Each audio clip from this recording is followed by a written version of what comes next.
Hello, everybody, and we are here again. Pulse of the Pack. It is Thursday.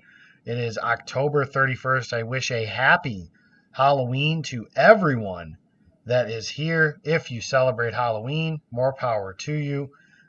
It's freezing frickin' cold here in Rockford, Illinois, and it's going to snow. So, no Halloween for us, and my baby's a 6 week old now. So, there will be no trick or treating for her. It's more like show and tell if we kind of take her out for trick or treating. But I'm your host. I am Jacob Westendorf here to preview the Green Bay Packers against the Los Angeles Chargers.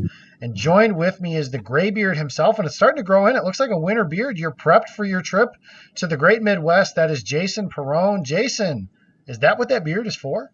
It is. Wisconsin roots. I got to look like a Wisconsinite when I walk up into the Stadium View Bar and Grill, which now has 2 levels. I'm really excited to experience that. And you can look at it one of 2 ways, Jake. The game getting flexed to that's Carolina. That's a Carolina. Well, yeah, our Carolina game, actually. Yeah, getting flexed to the late afternoon slot either means 3 more hours to drink or get a little bit extra rest and, 3 more hours of growth on your beard here. But yeah, no, I'm gonna let it grow a little bit here, and we're gonna need a little bit more insulation for what's gonna be a cold one at Lambeau Field. But before that, the Packers are probably very glad that they're gonna get a chance to get out of town for a little bit and be in a little bit of a warmer locale for their 9th home game this season. Correct. Against Los Angeles Chargers. That's correct. Yeah, it'll be a 9th home game in LA against the Chargers, a soccer stadium. 30,000 people. My good friend, our friend Jason, Vince Costa, still working on trying to get into attendance. The problem is ticket prices are not going down because of Packer fandom and going out that direction. Yep. Makes perfect sense to me. But that's what we're here to preview. Packers come in at 7-1. The Chargers are 3-5. They have a point differential of 0. They have allowed 157 points and they have scored 157 points. So they are in an interesting spot. The Chargers I have often compared to as the Detroit Lions of the AFC. Nobody snatches defeat from the jaws of victory quite like the Chargers and Phillip Rivers do. And that's what Green Bay is going to be up against. That being said, it's a very talented roster. Joey Bosa, Melvin Ingram, Casey Hayward. They've got some players at some levels. But the big news that Green Bay got on Wednesday was that Davante Adams returned to practice. So, Jason, let's start there. Some concern has been brought up that the Packers may abandon their spread the ball around offense that they have really employed since Adams had gone out, with Adams returning. Let me start, and you're rolling your eyes at me, so I'm assuming I know where this is going. But well, not at you, but well, is there any concern whatsoever that the Packers offense is going to take a backseat with one of their best players? Yeah, I mean the only concern I have, tongue in cheek, is the other receivers might have their feelings hurt a little bit. I mean, but just to think that an offense that's getting Davante Adams is not going to benefit is just foolish. And I understand the whole sum is greater than the individual parts. Thank you. That's why I'm here. But I mean, it's gone. This is Tay Adams. This is Davante Adams, and so if he takes 7 to 8 targets away from someone else, awesome. Because you know what Davante Adams can do with 7 to 8 targets? Hit a home run off of Zach Greinke in the World Series, and take a 3-2 lead over the Astros. It wasn't off Greinke. I apologize. It was off Will Harris, but that is awesome. Hopefully the Washington Nationals are now well on their way to knocking off the Houston Astros in the World Series. Once again, folks, I just want you to know something, okay? When we record this, typically when we record these shows, there is another game of some sort on that we're watching. It's either a Thursday night football game, a Monday night football game, or in this case, a baseball game. I am at least 20 seconds behind Jake's feet. And I can never remember that. He does this to me every single time. I am so you know how when you go to the movies and you go to the movie with somebody who's seen the movie and they're quoting the goddamn lines before they're said? That's me right now. I am officially that guy. So, yeah, we're going to move on from that. You're right. What can Davante Adams do with 7 or 8 more targets a game? He's awesome. He's Davante Adams. There's no question here as to what he can do. And I don't think it's going to hurt anything. I think that, if anything, Aaron Rodgers has seen how playing within the offense can help, playing within structure. And Adams is just going to augment that. He's going to make the Packers offense better because the snaps that were going to Geronimo Allison and Jake Kumaro are now going to Davante Adams. I personally, and I could be wrong, but I anticipate that your primary receivers, if they go three wide, are going to be Adams, Lazard, and Marquez Valdez-Scantling. Yes, please. And I hope that is the case. And I would like to see Davante Adams playing a lot in the slot as well. That's something that is going to be interesting, I think, to watch for Green Bay. But the big thing, I think, the biggest advantage, again, and I mentioned this last week, and they played Kansas City. It didn't quite come to fruition that way, but the Chargers' run defense is absolutely horrendous. And their pass defense is actually pretty good. And the easiest way, they say, to slow down pass rushers is to run the football. Well, the Packers are having Aaron Jones come off his best game as a receiver in his career. And according to Davante Adams, you're on meth if you don't think the Packers have the best 1-2 punch at running back in football. So is this a game that you think where the interior offensive line can just take control and pound the rock a little bit to slow down guys like Joey Bosa and Melvin Ingram? Well, the interior of the line, I'm okay with Elton Jenkins and Corey Linsley. I don't know about Billy Turner as a run blocker. I haven't really delved too far into his ability there. I mean, if you can run up the middle, that's great. It seems like they tend to get a lot of make a lot of their hay on the outside. But yeah, they're going to have to negate the pass rush a little bit because that's going to become a thing. And I expect the Chargers to have a decent game plan there. But there is no lack of confidence. I mean, Jamal Williams just casually snatching a throwaway ball out of thin air, keeping his feet in like a seasoned wide receiver. He looked just like, Santonio Holmes in the Super Bowl against the Cardinals. Any chance to throw shade at the Cardinals, I'm going to do it. Toe tapping it, getting up immediately, knowing that he was in bounds and dancing. He's a phenomenal dancer. So the run game's not going to have there's not going to be any confidence issues. And you got Danny Vitale as well. And so maybe you get him involved too. And, maybe who knows, maybe we'll see the return of the 1 yard dive at the goal line. Who knows? But I think the run game is going to have its opportunities, and you hit the nail right on the head. The Packers are actually going to face two Bosas this season. They've got Joey Bosa this week with the Chargers, and then coming off the bye, they're going to see rookie Nick Bosa, second overall pick for the 49ers. So what a better way to start off, two great games against Bosas with this week against Joey. And yeah, run the ball, negate the pass rush. Very important. Yeah, you're going to have to keep him quiet because if you watched, and I'm sure you guys did because you wanted to laugh at the Bears like I did, watched them play against the Bears on Sunday. Those two guys can change a game, and they can change a game in the drop of the hat. Joey Bosa is one of the best pass rushers, if not the best pass rusher in all of football. Melvin Ingram is very good too. You look at the other part, the back end of their defense, Derwin James is not going to play, but old friend Casey Hayward is back there, and he's still balling. So hopefully Davante Adams is back because that is a matchup that I would like to be able to watch, is Hayward going mano-a-mano with Davante Adams. I'm interested to see how the other receivers do. And like I mentioned, I don't anticipate a problem, but just to see how they do against a defense that has had some struggles. They're sixth in the league against the pass yard as far as passing yards against go. But I think that a lot of that has to do with their pass rush being as good as it has been. And that really is a great matchup, too, is David Bakhtiari and Brian Bulaga. Bulaga was able to participate in practice today, so it doesn't seem like there's a ton of concerns about his finger injury that knocked him out towards the end of the Kansas City game on Sunday. Those two guys against Joey Bosa and Melvin Ingram, that might be the story of your game and giving time to those sorts of things. So switching to the defensive side of the ball, Packers had some up and down moments against Kansas City. They're playing against Phillip Rivers. Some argue that Phillip Rivers is going to be a Hall of Famer. I am not one of those. But more power to you if you're going to argue that. That's fine and dandy. Whatever you need to do. But something I think this game has potential to be one of those really exciting games for the Packers defense just because their offensive line is terrible. That's one. Two, there is a lot of potential for Phillip Rivers to throw your defense the football.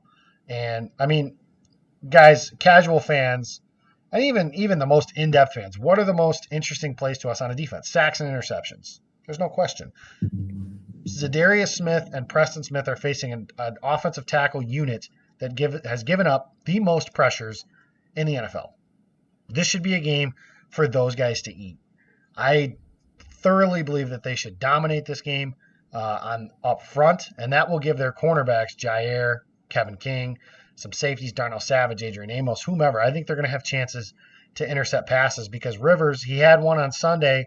He threw a ball right into the lap of Kyle Fuller because he panicked with pressure in his face, threw a bad ball to Mike Williams, and it was intercepted and set up with a competent offense, it would have been a touchdown. But since we're dealing with the Chicago Bears, they ended up having to settle for a field goal. Yeah. Doink. Good for them, whatever they need. But Jason, do you have, defensively, what do you think is the biggest matchup that Green Bay can exploit as far as their defense goes? Is that like a good for you, like you send to me? I'm just asking out of curiosity. No, this is a much more positive thing when I say good for you to you. Yeah, much of an inside joke there for those of you listening. Yeah. So on the defensive side, obviously, if the Chargers don't run the ball well, now the one thing that they do have is, and I'm going to be a bad co-host here because once again I've already forgotten the name. Jake, the pass catching running back, Austin Ekeler. So while the Chargers don't run the ball particularly well, and I don't know if Melvin Gordon's going to have any extra juice. I don't think he cares that he played at Wisconsin and it's the Packers. If I recall correctly, and these obviously doesn't matter, it was a long time ago, but I think he fumbled in the last time they played at Lambeau Field, and that was created a turnover. So, you shut down the run, and maybe you still make Phillip Rivers have to win this game with his arm. Now, I want to remind everybody, this was a long time ago, but it's still the same quarterback, and they're still the same habits. I was in the house in 2011 when they played their last game in San Diego. That was also Lambeau Field West. The Chargers ended up having to go with a silent count at the end of that game. It was a beautiful thing to see. But more importantly, and my point is, in the first quarter of that game, and you may recall this, Jake, Two pick sixes. Charlie Pepra had one, and then Phillip Rivers throws the lamest, laziest out route, and Tramon Williams is gone. Yep. Down the sideline. 2 pick six, and then he threw another ridiculous interception to Pepper to end the game. So you make Phillip Rivers have to throw the ball 45 times. You can pretty much count on, maybe this is the week, because I've been calling for it for the last 3 weeks. Maybe this is the week that my jersey, number 23, finally gets a nice pick off of a play of his own that he makes that isn't tipped in the air. And man, would I love to see him house one. So by focusing on and stopping the run as a key, you also then accomplish your second key, which is create turnovers. And Phillip Rivers, I think, is your best opportunity to get those. Yeah, there are some definitely concerns, I guess. The Chargers are talented on offense. Melvin Gordon, we've heard all about him, being a former Wisconsin Badger. Ekeler, you mentioned his name earlier. Mike Williams is a first-round talent that they took at wide receiver. Keenan Allen has been awesome. He's been banged up a little bit, and he was visibly struggling to move against the Bears on Sunday. So the Chargers aren't going to be a walkover, I don't think, by any stretch of the imagination. But that being said, I just think that there's way too many good things going in Green Bay's favor at the moment. And then you add in the fact that the Chargers almost invent ways to screw things up. For those that need any reassurance on that, go back and watch their game against the Tennessee Titans, where it's almost impressive the way that they blew that game at the end. I don't have a better way to explain it to you guys. I wish that I did, but I don't. So this is a game where, Jason, you mentioned some of the guys. I think the stars come out to play. The Smith brothers, obviously. Jaire, Kevin King. And I think the good news for Green Bay is this is the kind of game where the Packers corners match up really well with the team's two best wide receivers. Jaire can run really well with Keenan Allen. Kevin King can run with Mike Williams, and it really matches up almost seamlessly with them. Hunter Henry is a good player, but he hasn't really made a huge impact this season yet, so the tight end thing's not a big deal. If they can shut down the running backs in the passing game, I think this could be a big day for Green Bay's defense, and offensively, I just expect them to continue to do what they have been doing. So we're going to get in real quick at the end here. We're going to go predictions. This is a game, Jason, we both had them losing in our season preview show here against the Chargers. The Chargers obviously look like less of a menace than we anticipated at the beginning of the season. They're banged up. I think Devontae Adams is going to be back. I think that'll give a boost to the offense. I think another big day for Aaron Jones. I'm actually going to predict multi-touchdowns for Jamal Williams. I think he'll be the touchdown vulture, if that makes any sense for you guys. But I think that he'll have a big week. And then on defense, like I said, sacks and interceptions. I really think this is going to be a big game for that Packers front to get them to 8-1 before they get to a home game before the bye. I'll take Green Bay to win this game. I'll say 34-24. I think that they win. There will be some moments where Jason will feel like he's justified for feeling like Jason, but I think Green Bay wins by double digits eventually when it's all said and done. So I got the Pack. Jason, who do you got? Yeah. So I will tell you this right now. The second quarter against the Chiefs was rough, if you follow me on Twitter during the game. But the fact that they won that game is a corner turning moment for me. And I'm committed to that because now I've seen it happen. And I said I wasn't going to go against my initial season prediction because it hadn't worked out well for me. And I actually predicted the Chiefs to win that game. And I made the mistake of betting against Aaron Rodgers and Aaron Jones, apparently, and I'm not going to do it again. So I am changing that prediction. I am taking Packers. I have this weird score in my head for some reason, 28-18. 18 is hard to get. That might even be scoregami. I don't know. But I think 28-18. I think the Packers will win this thing by 10. I actually think that you're going to see, I don't know who the Chargers have faced in total, but Aaron Rodgers is probably one of the best quarterbacks, if not the best quarterback they've seen all season long. And I think it's actually going to come down to a couple of mistakes that get made in coverage. I don't know who's going to end up balling out. I wouldn't be surprised if Aaron Rodgers throws 4 touchdowns to 4 different guys. But I think you're going to see Aaron Rodgers exploit this defense, and it may not necessarily be a runaway, but I have the Packers winning by 10 in the end. And heading into our game that we're going to be attending in Week 9 against the Carolina Panthers, sitting at 8-1, which is still flabbergasting to me to think that could be. Yeah, their best start since 2011, where they almost ran the table, as we know. So, Jason, we'll have more stuff. Next week's going to be a special week for us. We'll do the wrap-up show from the Chargers, and we'll actually we'll have a nice preview show for you guys because we'll be together on Saturday. So we'll preview the show from Jason's Airbnb, my hotel, whichever one we decide to use in that case. But it should be a lot of fun. And if you guys are going to be in Green Bay for that Panthers game, please reach out to us at Packer Pulse, at Jacob Westendorf, at Jason Perone. Let us know where you're going to be. We'd love to sit down, have some drinks with you guys, talk Packers football, life in general, whatever it is you guys decide. But Bill Huber says something that resonates with me is that if you guys didn't listen, if you guys didn't watch, we're just kind of writing and doing a video diary. And what fun is that?